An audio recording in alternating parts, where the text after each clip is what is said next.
जैसे कृष्णदास, अष्ट सखाओं में एक सखा हुए कृष्णदास, कृष्णदास जी का इतना मधुर भाव था ठाकुर जी के प्रति, वो जो कुछ भी वस्तु उनको अच्छी लगती थी वो उस वस्तु को इसलिए नहीं लेते थे कि मुझको चाहिए, वो उस वस्तु को इसलिए लेते थे कि मेरे ठाकुर जी को प्राप्त हो जाए।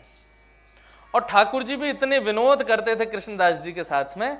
एक बार कृष्णदास जी को जलेबी पसंद आ गई, दिल्ली गए थे, इंद्रप्रस्थ में जलेबी बनती हुई देखी एक ढकेल के ऊपर, तो कृष्णदास जी को बड़ा बढ़िया लगा। बोले कि वाह ये कितनी बढ़िया जलेबी है, और ये तो ठाकुर जी को पहुंचनी चाहिए सेवा में, भोग में,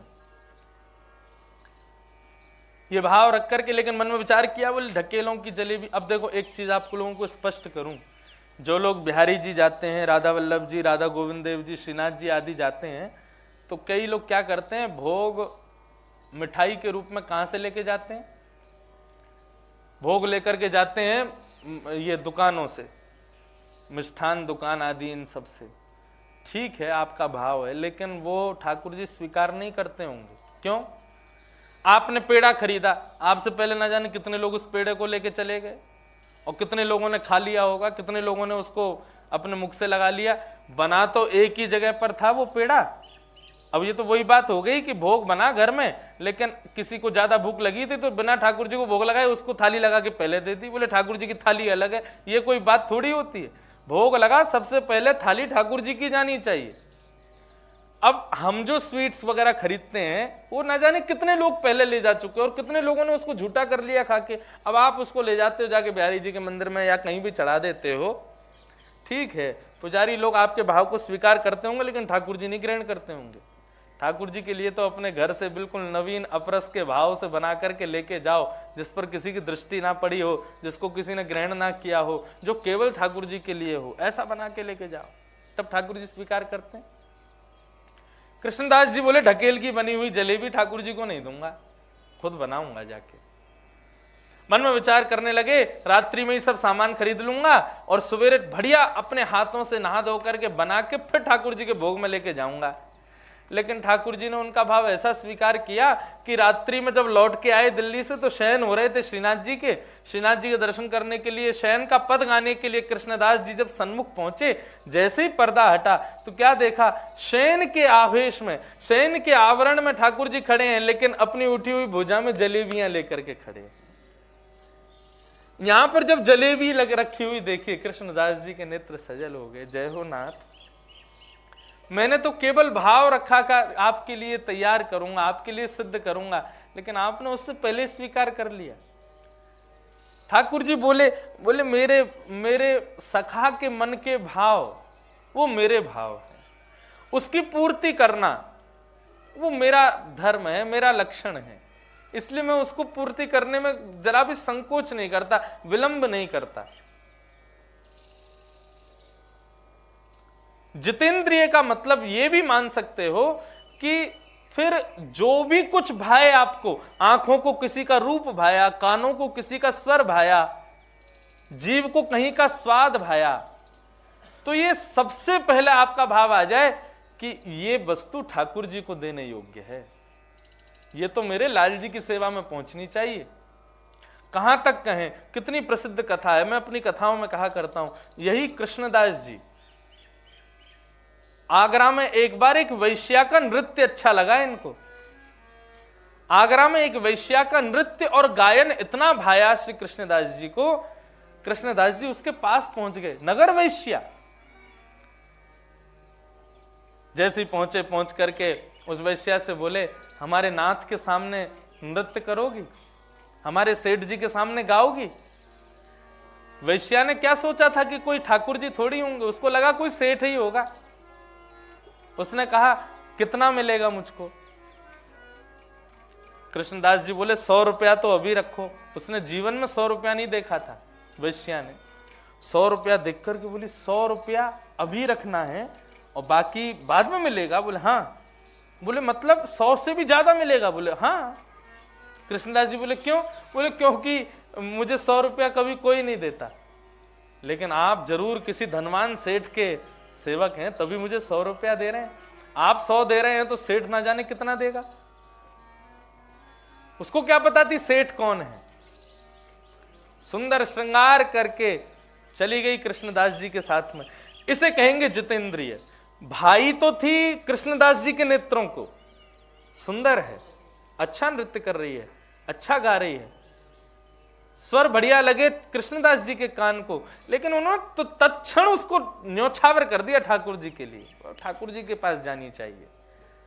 लेकर के गए, मंदिर में ले जाकर के खड़ा कर दिया।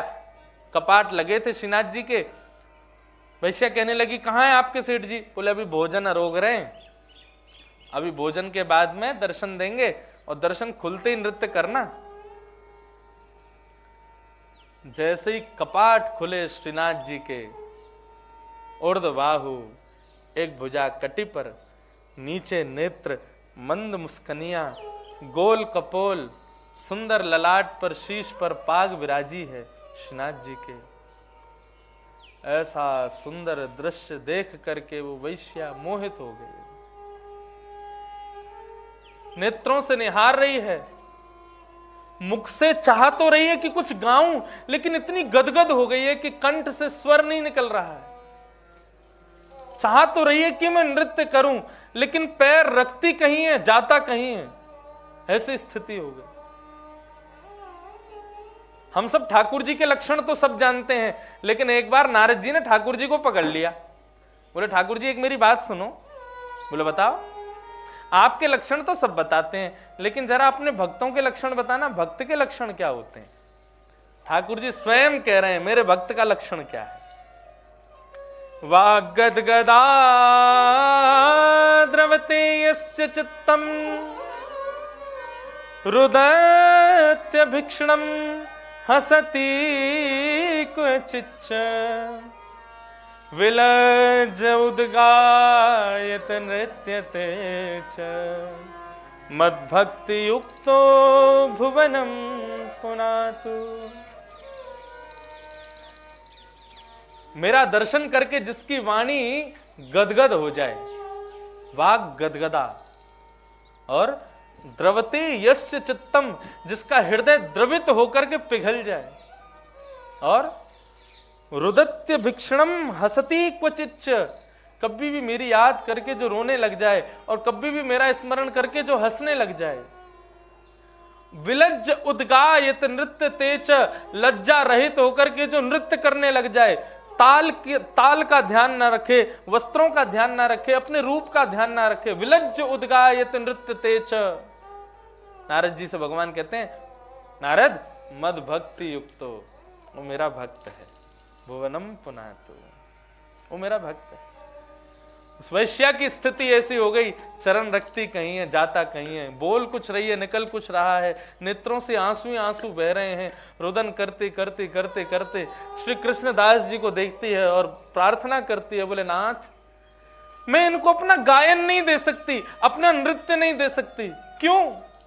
क्योंकि इन सब पर पहले ही अधिकार इस संसार के लोगों ने जमा लिया था। मेरा गायन झूठा हो चुका है, संसार के लोग उससे रीझ चुके हैं। मेरा नृत्य झूठा हो चुका है, संसार के लोगों ने उसको स्वीकार किया है। और कहां तक कहूं, मेरा तो तन भी झूठा है, मैं किसी भी रूप में इनको प्राप्त नहीं कर सकती। कृष्णदास जी बोले ऐसे कैसे नहीं प्राप्त करेगी? तेरा तन झूठा, तेरी वाणी झूठी, तेरा नृत्य झूठा, सब माना मैंने, लेकिन तेरी आत्मा झूठी नहीं। और कृष्णदास जी ने यह भाव गाया, मुझे बहुत प्रिय है, मैं अपने लाल जी को नित्य सुनाता हूं। हमारे वृंदावन के राधा रमणीय गोस्वामी मेरे पीछे पड़ गए एक बार और मुझसे बोले तुम राधा रमण जी का इतना भाव गाते हो, ब्रजजन प्रियतम बाल मुकुंदम राधा रमणम हरे हरे, तुमने ये पदवी गाया, लेकिन जब नाथ द्वारा में कथा हुई श्रीनाथ जी में, वहां जब मैंने गाया मेरो मन गिरधर छवि पे अटके हो, तो एक गोसाई जी बोले कि अच्छा हमारे लाला को छोड़ के चले गए तो श्रीनाथ जी के पास में, अब ये त्रिभंग लली ना भारो, अब तुमको यही भारो है। मैंने कि मैं ना गए हो, ये खुद आए हैं।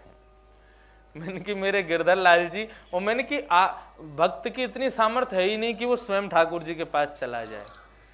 आपका मन जिस स्वरूप पर रीझ जाए, मैं आपको स्पष्ट करके कह दूं, आप नहीं रीझे हो उस पर, वो रीझा है आप पर। यदि आपको गोविंद देव जी को देखने में बहुत रुचि आती है, वो भाव ना श्रीनाथ जी में प्रकट हो रहा है, ना राधा रमन जी में प्रकट हो रहा, ना कहीं और प्रकट हो रहा, तो ये मत सोचना कि गोविंद देव जी में मेरा मन अटक गया है। गोविंद देव जी का तुम में मन अटका हुआ है, इसलिए तुमको कहीं और जाने नहीं दे रहे हैं।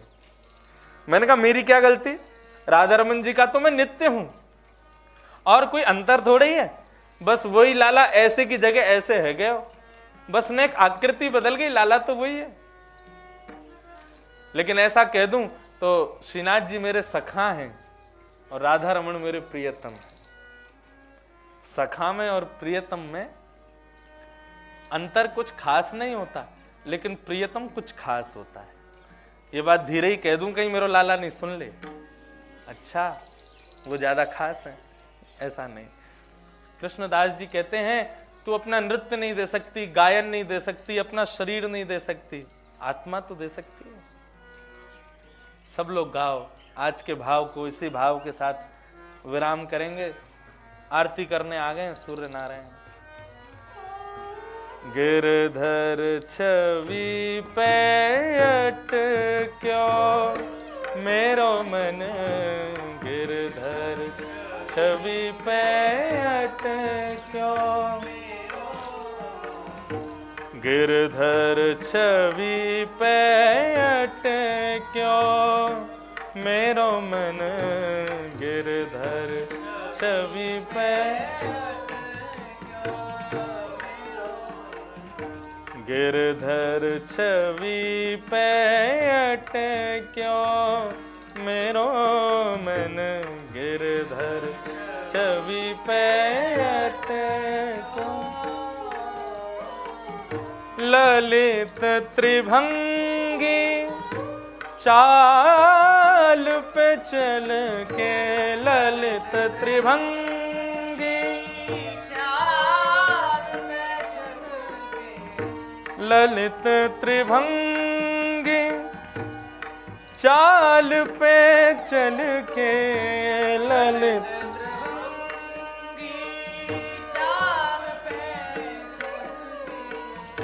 चिबुक चारू गड़ी ठट क्यों,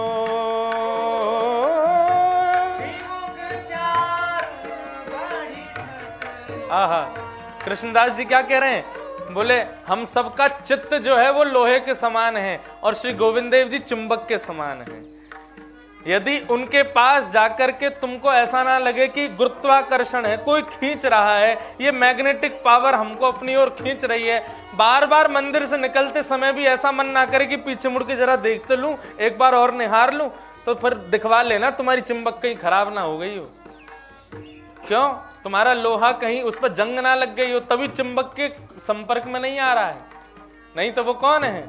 चिबुक चारू गड़ी ठट क्यों, ओ चिबुक चारू गड़ी ठट मेरो मन, गिरधर छवि पे अटक्यो मेरो मन।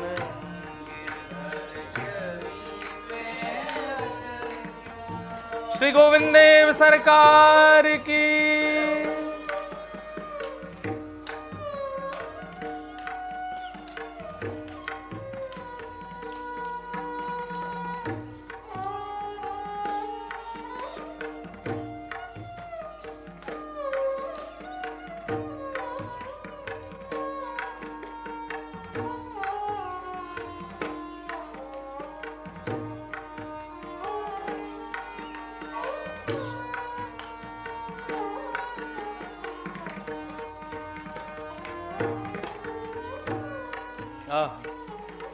कृष्णदास जी कहते हैं कि ठाकुर जी ने तुमको स्वीकार किया, ये तुमको प्रमाण कैसे मिलेगा।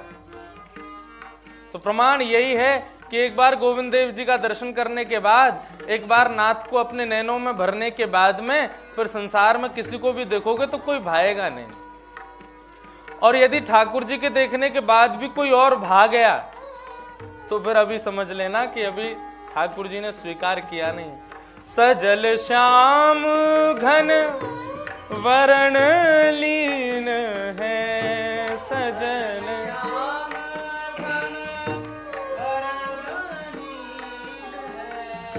फिर चित अनत न भटक्यो, ओ फिर चित न, हाँ फिर चित अनत न भटक्यो,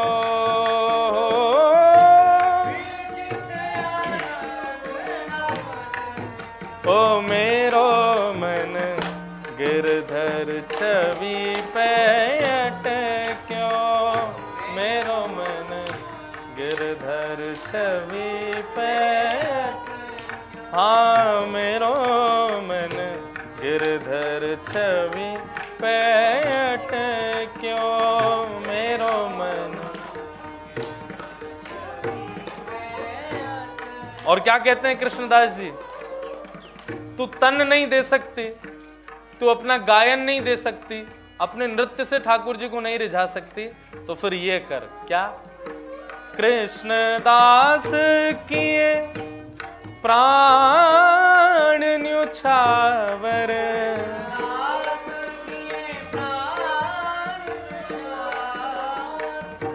कृष्णदास के प्राण न्योछावर,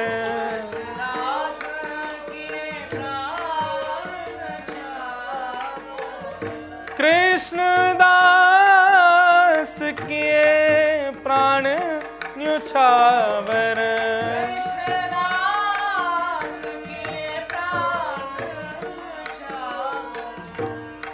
कृष्णदास के प्राण न्योछावर,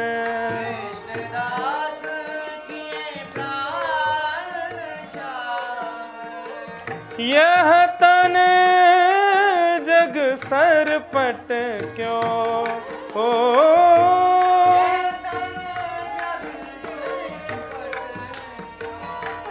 हाँ यह तन जग सरपट क्यों,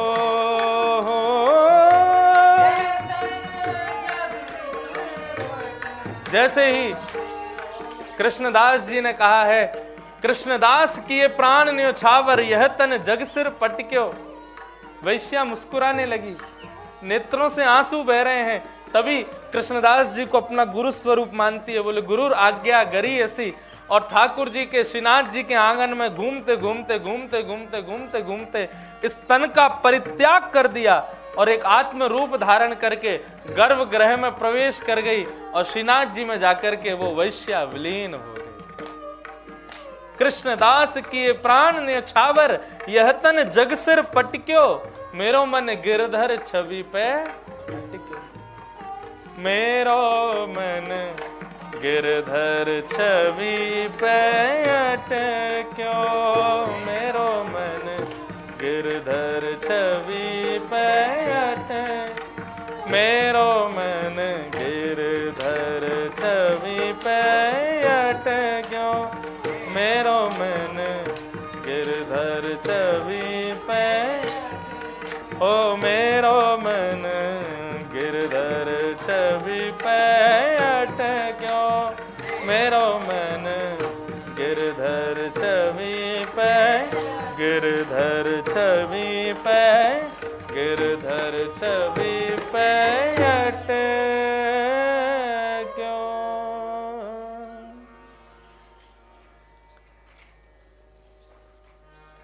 सखा यदि आज्ञा दे, कथा का प्रारंभ हुआ था, तो नाथ मिल सकते, नहीं तो नाथ नहीं मिलेंगे। और यदि एक बात और कहूं, किसी को ठाकुर जी का सखा बनना है तो भी सखाओं से आज्ञा लेनी पड़ेगी। इसीलिए तो मैं नित्य इन अष्ट सखाओं के पदों का भाव गाता हूं। इन पदों का आश्रय लो, इन पदों के आश्रय से इन सखाओं से आज्ञा मांगो। और आज्ञा मांगने की जरूरत नहीं, इन पदों का आश्रय ले लिया तो सखा आज्ञा दे देंगे। चलो हमारा नाथ अब आपको है, आपको भी उस सखाओं की मंडली में स्वीकार कर लेंगे।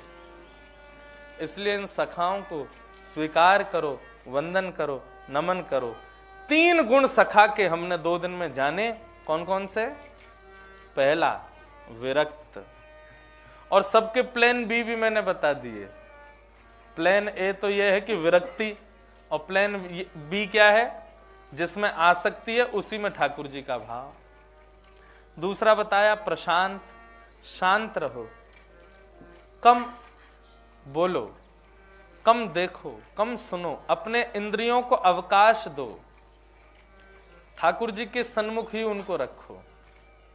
और तीसरा बताया जितेंद्रिय, अपनी इंद्रियों से प्रकट होने, या तो इंद्रियों की इच्छाओं को समाप्त करो, या इंद्रियों की इच्छाओं को, इंद्रियों की इच्छा या अपनी इच्छा ना मान के ठाकुर जी की इच्छा मान के उसको पूर्ण करो। लेकिन इतना विवेक रखना है कि जो इच्छा हम प्रकट कर रहे हैं वो ठाकुर जी के योग्य होनी चाहिए। ऐसा कोई भाव ना हो कि आप किसी अन्य ऐसी वस्तु के प्रति अपना भाव रखो जो ठाकुर जी की सेवा में लाने योग्य ना हो, और भाव ठाकुर जी का रख दिया जाए, ऐसा भी ना हो। उसका विवेक का ध्यान रखना है। ये 3 लक्षण हमने 2 दिन में सुने सखाओं के जो होने चाहिए।